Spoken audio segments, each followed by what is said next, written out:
Well, hello, ladies and gentlemen. I wanted to say something about space being the final frontier. Yeah, you know where that comes from. But instead, I'll just say exploring the cosmic canvas where the mysteries of life unfold and the possibilities are infinite is where we are and always will be. We welcome back to the show today, Mr. Shaun Rosado.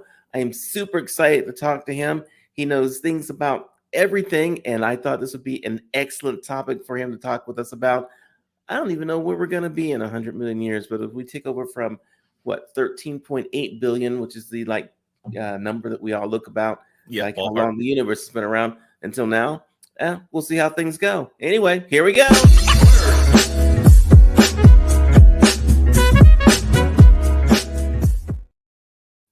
Sean, I am so happy to see you here, man. I love Sorry, I the was just in song. my head, just jamming with that. Weren't we just jamming about it? Yeah. I do, yeah. By the way, I just I also love love the that music. haircut. I'm really Thank feeling. you. Yes, I had Yes. to finally cut my hair. My wife loves my longer hair, but there's a certain I'm point where I'm like I have to cut it because yeah, it was here. becoming like chaos swirls, and I had reached that point. I So got you. I feel it. Let's jump into this topic today. I want to talk about some yes, space time. I want to talk about how long we've been here. And here's the first question I have for you. okay, A lot of times you hear the number 13.8 billion. Now, what James Webb telescope is up there. right. Everyone's looking at the cosmos. Mhm. 13.8 billion is a long time. It is. Are we going to be here when it ticks from 13.8 to 13.9? That's 100 million years, That's right? 100 million years. That is a long time. Okay, so this is one of those things that when you sit down and think about it, you have to realize that the sum total of human civilization Hmm. is a fraction of a second when you look at the cosmic scale. We Exactly. don't we don't know because we only have one civilization or species that is civilized to use as a point of reference. So from our point of reference, we can only trace human civilization back about 15,000 years. I mean, At we've the obviously, most, right? yeah, I mean, this is me being extraordinarily generous, but Right. going back further than that, we could track our species, but the civilization side of it, not as much. But we don't know if that is a good start or if that is the beginning or if we're already extremely long lived. We might be on the long lived side as far as sentient species building civilizations. We just Exactly. don't know because we haven't been able to find any evidence yet out there. So when you ask, will humans be around in 100 million years? There's Right. a part of me that says, I think we're stubborn enough to do it, but I don't think we would be the way we are now. I think the things that would be considered human in 100 million years would look so much different than us that Yep. we wouldn't be able to recognize them. I, So I actually had yeah. that question about Star Trek too, because you and I watched some Star Trek, watched some Mhm. Star Wars, and what is it? Discovery branched off into one of the new series, and Yep. they're supposed to be 700 years in the future. I don't think they're Yeah, even. 900 from the Kirk era. It's like 700 from like the Picardish era, something like that. Yeah. Yeah. And so I can't even see. I think they've got the technology way too close to today's technology for 700 years from now. If you Mhm. think about it, what we started the space program in 69, right? Yes. 1969 to 2023, right? So not that long. And we've come from basically using computers the size of buildings, Mhm. rooms and buildings, to microchips in a very short amount of time. So Right. in the amount of time that we will be here from now until, let's call it almost infinity, 100 million years from now, or Mhm. even with 700 years from now, I think we are outpacing the technology. I mean, we can't think of where we're going to be in 100 million years, not even I mean, we 700. couldn't even predict where we were going to be 100 years from now. If you go back to the early 20th century and look at the speculative fiction of that time, Yeah, I mean, Jules Verne is a great example of late 19th century speculation, how we were going to have, flying cars, we were going to have colonies on the moon and all this other stuff. And no, he did, though, accurately predict that we would have rockets that would be able to pierce the heavens and be able to travel to the stars. We have been able to do that. And that's only predicting, decades in the future. How can one reasonably be assured to say this is what this is going to look like in 100 million years. There's actually a really interesting book series that starts off with the three body problem. And I'm not sure if you're familiar with that one at all. Have you No, ever? go into it. What's the three body problem? Okay, well, the three body problem is actually a formula that, in general, is this idea that you can accurately plot two positions at any given time in space, so long as they're just simply orbiting one another or have some kind of stationary orbit around them. As Okay. soon as you add in a third body, be it another moon, a plane, a planet, whatever, the math starts to get really wonky because now you're taking into considerations and variables that you cannot always predict because their own gravities will change things. So the idea is that as soon as you start to add in numerous variables beyond two, you start to have problems predicting what's going to happen. And this is part of a book series known as The Remembrance of Earth's Past. If I remember correctly, I will butcher this name, so please forgive me, those of you who are a fan of this book series. It's Shijin Liu, I believe, is the name of the author. Is this a fantasy series or is this like real science series? It's like a super crunchy science fiction series. So the idea behind Shijin Liu's premise is everything that they present has to be based in as solid science as possible. And if they're going to present fantastical things, time or very reasoned reactions have to be explained as to why this is going to be able to I occur. love that. And that actually, the those three books basically talk about a lot of scientific theories that people who like to talk about scientific circles, it's good, interesting, like kind of like theoretical games, but we don't really ever talk about it out loud because, quite frankly, it's scary stuff. So you have the three body problem, which Yeah. is how does, like, so humanity go into the stars. Okay, great. In the first book, the three body problem, we find out there are these people called the Trisolarans who come from a star system with three suns, and they're coming to Earth and they're going to invade us. But they can only travel near the speed of light. So it's going to take hundreds of years for them to get to us. Uh-huh. We know they're coming. We can't stop them. Their technology is so advanced that they're already able to influence us centuries out before they're able to get to us. I'm going to read this series without a doubt.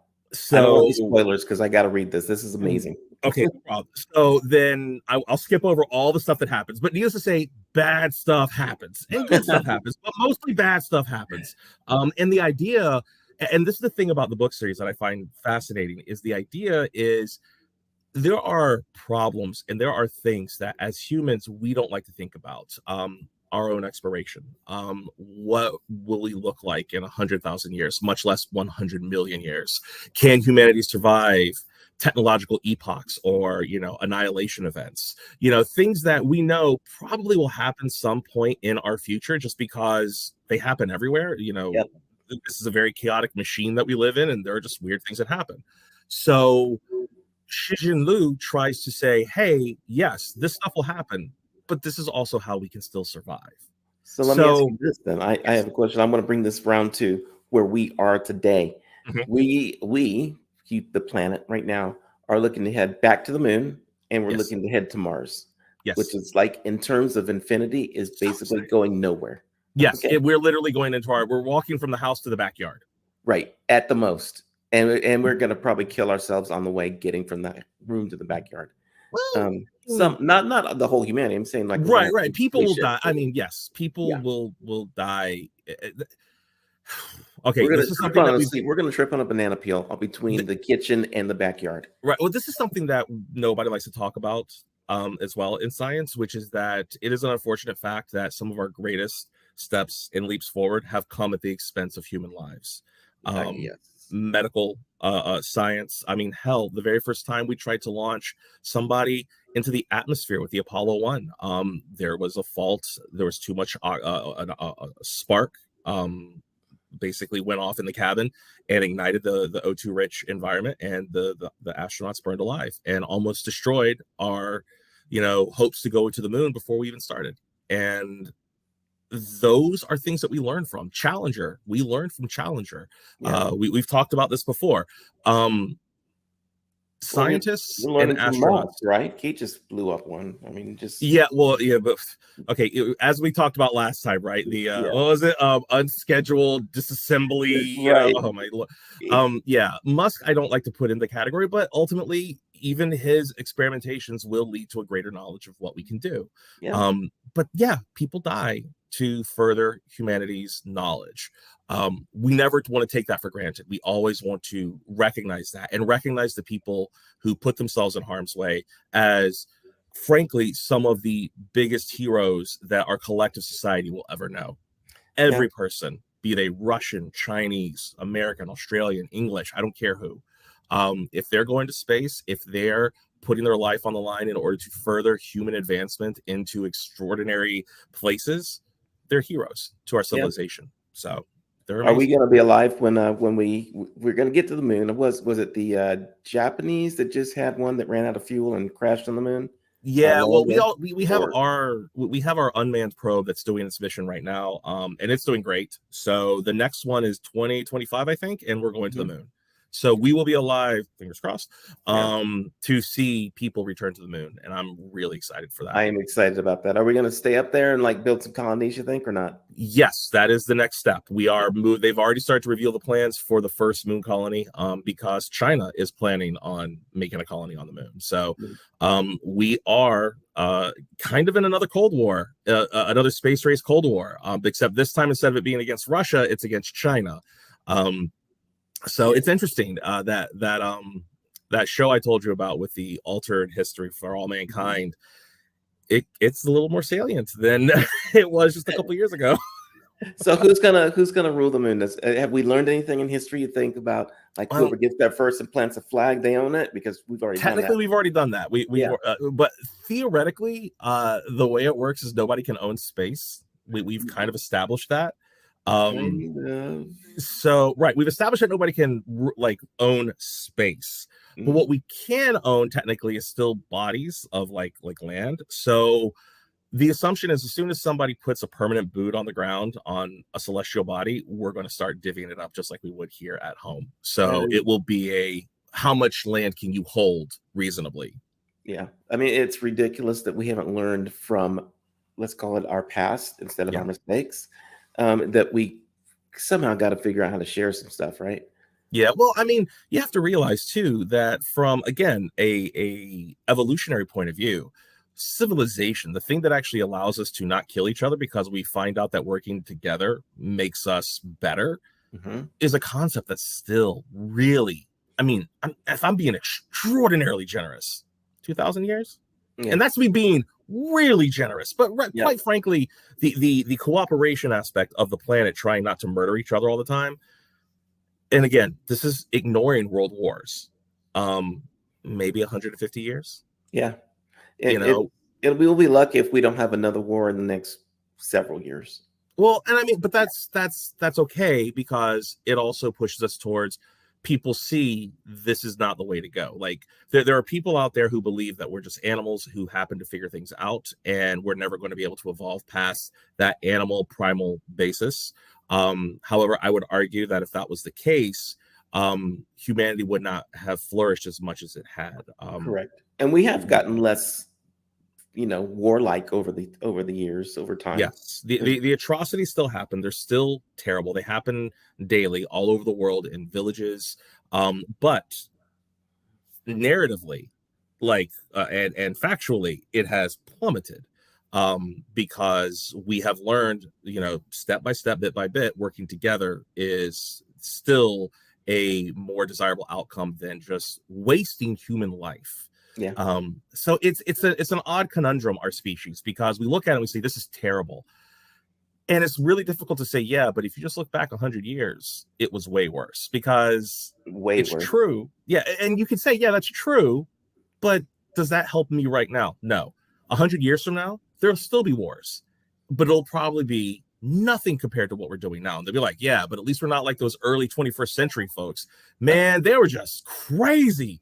Um, and that gives me hope to know that we'll figure it out as long as we can always manufacture and maintain resources as we continue to terraform our own planet, which is what we've been doing. as we continue to try to figure out how to share resources and how to make resources so that way we can survive here collectively, I think will be pretty amazing. But we're going to make mistakes. It's just going to happen. I really want to hit this. I love the idea of the science fiction and the reality coming together. Mm-hmm. I also like we had a conversation before about are we the only things in the universe, and if so, what is our responsibility? Right. But let's take just for 1 second. Mm-hmm. Let's use the science that we know, and we can maybe predict out 20, 30, 40 years, maybe, Mm-hmm. and um, look at what it's going to look like on the moon. Just let's fantasize for a minute. We're Okay. going to be there in probably 5 years or less. Yes. So I would say by the end of this decade, we will probably have some sort of presence actually forming on the moon at Yeah. that point. So it's going to be What is it pretty going to crazy. look like? We think just let's fantasize for a So, but minute. if we're going 30, 40 years in the future, at that point, we'll have probably started mining helium-3, which is a critical component for nuclear fusion. Hmm. At that point, we will probably be making nuclear fusion devices on planet Earth, which will allow us to have not unlimited clean energy, but will allow us to have an extraordinary surplus of clean green energy. We will have probably figured out ways of developing vertical farming, horticulture, agriculture, and also aquaculture. So that way we're leaving our environment alone as we have started to figure out how to also extract carbon from the atmosphere. I believe that we'll be a far more electrified society. But we'll also be more vulnerable because of the fact that we need to make sure that our electrical resources are hardened because EMPs, solar flares, things like that can mess with these grids if we Yeah. don't take care of that. But with things like helium-3 and nuclear fission now being on the table, it is definitely something that we can do. I believe that there will probably be multiple states that own parts of the moon, Yeah. and there will probably be skirmishes up there. We'll probably have our first murder on the moon by then. We'll probably have our first, if not war, at least battle probably on the moon 30, 40 years down the line. Yeah. And it probably will push us close to, some fairly scary language. But helium-3 also gives us the ability to go to Mars. And if we Explain can, helium free. I don't know that term yet. What is it? so Helium free. helium-3 is essentially a byproduct. So basically, do you You're know saying what the helium three? One, two, three. helium-3? Yes, helium-3. Okay. It's got three what? Helium-3 is basically an isotope of helium. It has does it have two neutrons and one proton? No, it has two protons and one neutron.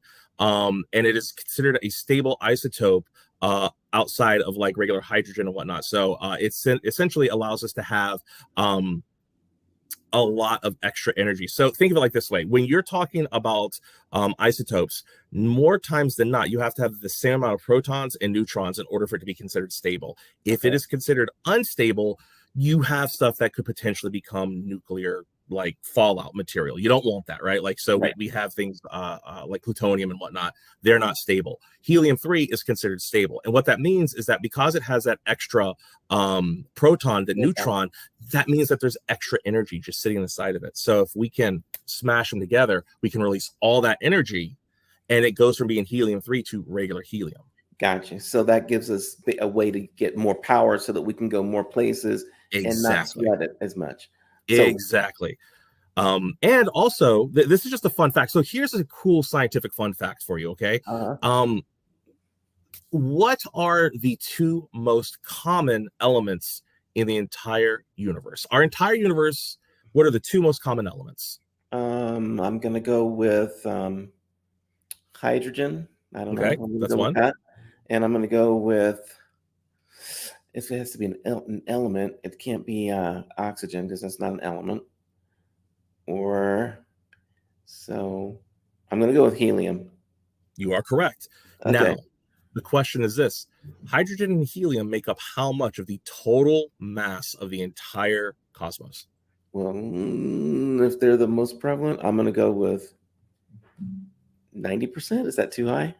No, it's not actually. Okay. What is it? 98% of the entire universe is helium or hydrogen. Everything else, gold, all the other elements that you've ever seen on the periodic table makes up 2%. and we ended up breathing oxygen. Well, oxygen and nitrogen. It's funny. We Yeah. always talk about breathing oxygen, Well, but we actually don't, do we? we No. don't. The majority of our atmosphere is actually nitrogen based. We actually have quite a bit of nitrogen in our atmosphere, but we have a lot of oxygen mixed in there with it. Hmm. And oxygen is what we use in order to metabolize. So, yeah, O2 is what we actually breathe, but we also breathe in a bunch of nitrogen. It just doesn't do anything to us There we go. because we're just like, whatever.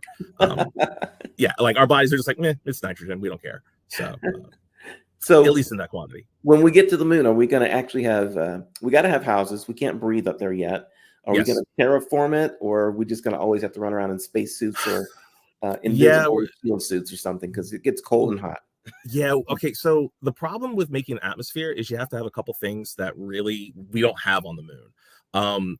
Basically, the moon doesn't have anything on it in order in which to generate atmosphere. It doesn't have enough gravity. It doesn't have enough particulate. It doesn't have enough variable elements in order in which to start to create it. We could try to seed it to see if that could happen, but the fact of the matter is that our science isn't there yet. If we could figure out a way to create a breathable atmosphere on the moon, we would be able to figure out a way to fix global warming way before then on the planet Earth. So yeah, we're gonna be living in bubbles. We're gonna be living in giant like domes and stuff. More than likely, they will probably be multiple layers because one of the things I think is hilarious in all the speculative fiction I ever see is they like to show like the moon as being like one big glass dome or it's just like one concrete block and I'm like you're out of your damn mind. There's going to be like 5 layers and each one is going to be like a bunker thick, and yeah, you'll have windows and stuff and you'll have like, even if they have like a glass dome, there would be like 5 layers of glass dome because you can't have one layer between you and the vacuum of space if people are going to permanently live there. You're going to have redundancies upon redundancies because otherwise, I mean, imagine like everybody lives in their own building and the buildings maybe can lock down, they can become airtight, and Okay, they're all underneath a giant dome. And then there are other parts that are more secured, militarized, whatever. If something cracked that glass dome we're and it done. just blew out, the explosive pressure decompression that would occur would probably kill almost everybody instantaneously because your body would go from zero or from like 1G, 1 atmospheric pressure to no atmospheric pressures instantaneously. You would be sucked out of whatever hole you're looking at. You would basically lose the majority of your oxygen. So even if you were in like your apartment building or whatever, and it locks down, unless it has an independent O2 source, chances are most of your oxygen is just blown away. It's catastrophic to think Yeah. of a glass dome like that. You need big old glass domes, and it all has to be extraordinarily secured to resist radiation. So not just glass. We're going to need some sort of plexiglass, Star Trek, Transparent see-through, aluminum, yeah. transparent aluminum Yeah, material that can withstand nuclear everything. yeah. I mean, honestly, what is it? Carbo. I forgot. I just read a paper about this. It's like nanotube carbofilament or something like that. I forget what it is, but it's essentially they're making a nanofilament Yeah. that they can shape to look like anything. And they're starting to play around with making it look transparent, but it has tensile strength that is equal to steel. Yeah. So What is that metal that you can stretch it out and all of a sudden you just heat it up and it just goes right back to where it started? Now I I just don't know watched that a one. video on that the other day. They use it to make tires for the moon Yeah, no, rovers and I for excuse me, I know exactly which one you're talking about, but off the top of my head, I can't remember it. I But I cannot know, yeah, remember. the moon tires are awesome. They are awesome. Matter of fact, we Like should be using those now instead of rubber, and then we don't have to worry about where to put all the rubber. we should, except that I don't think people want to pay a couple $1,000s per wheel. If you knew it was Well, the it'll come lifetime of down, that car, you know. well, It'll come eventually, down. sure. But you're talking about that's a long time for it to come down. Manufacturing costs between when you bake it and when you industrialize it, meaning that you're able to make hundreds of thousands of them. There's a long. That's why most technology doesn't survive. That's why we keep reinventing. Is because we're trying to make something because this is how it is. I have an idea for an invention. Boom, cool. Now we have to invent money to find a way to make it scale. Okay. Right? You've now sunk so much money in here, investors are like, screw it. And then somebody says, oh, let me try this idea that'll make it faster. Oh, that could work. Boom, you're back up to that curve again. And then you're Yep. going down again. It is very rare that you get somebody that gets to the other side where it becomes profitable and cheap. Well, we'll let NASA keep working on it, just like they did with Velcro, and maybe we'll Yes. get the metal tires that are awesome one day. Oh man, that'd be so amazing. By the time we get metal You tires, we'll have imagine? flying cars or something. Who knows? Like, God, flying cars have been like the dream forever, right? I yeah, mean, that is the dream. That and Iron Man, I think that's kind of yeah. I still don't where we're want going. flying cars though. I can't. That's terrifying to me. People can't drive on the damn road. You want to put them in the air where they can get faster and get like terminal velocity if they get too high. I mean, Yeah, think maybe about it. they'll be like Imagine what a minute. Futurama. We just go through the tubes, and then we don't have to worry, except maybe hitting heads with somebody. Yes, Yeah, Futurama tubes, I'm okay with, except of course when they do those funny pileups, like in New York, where they'll show like the pileups of people. I'm like, okay, whoever's in the middle of that pileup is dead right. because the bodies just keep slapping against each other. A realistic depiction of that would just be a gory, bloody. It would be terrible. We'll have Um, washers. There'll be cleaners to clean out the tubes. It'll be okay. yeah, well, I mean, this is also a future where they have suicide booths. So, I mean, this is Oh my god. yeah, I mean, Futurama I love, but there is some dark stuff, especially in those early episodes. Oh Like, my god. so dark, it's so dark, man. Oh, so yeah, no, but it's a cool idea when you think about the future and where we can go, because the only thing that is stepping in front of us that will hamper us that we can predict is our own kind of hubris, our own ability to Yeah. get in our own way. Well, on that note right there, on that happy note right there, let's cut this one off. I want to thank you so much. If I could put so-sos on the screen, I would do that right now. Uh, So I love that you jumped in with us as a awesome guest at the last second. For you guys that don't know, our guest today had some problems, and Shaun jumped in.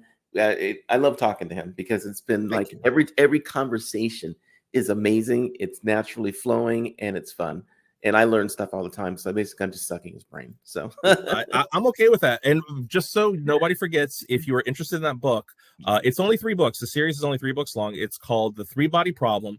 It is written by Cixin Liu, and I'll spell it for you: Cixin space Liu Liu. So Cixin Liu, and it is part of the Remembrance of Earth's Past series, and it's originally a Chinese series. It's been adapted and translated. It's only 3 novels.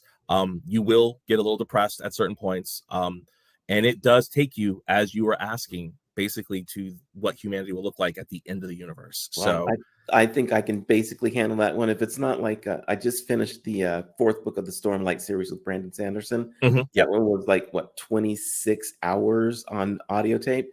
So I'm yeah, sure. yeah, I think like I think audiobook wise, I think they're like more like in the 14-hour range or something like that. Yeah. Like 10 to 14-hour range. Yeah, that's a walk in the park. Yeah, there is a 4th book, but it's not written by Cixin Liu. It's written by somebody else. And there's a reason for it, but I won't say because it spoils things. Yeah, no spoilers. But yes, the trilogy, like I said, All right, Remembrances man. of Earth Past. Thank you for being on. I will welcome. talk to you in just a minute. All right, everybody. We'll catch you next time. Bye-bye.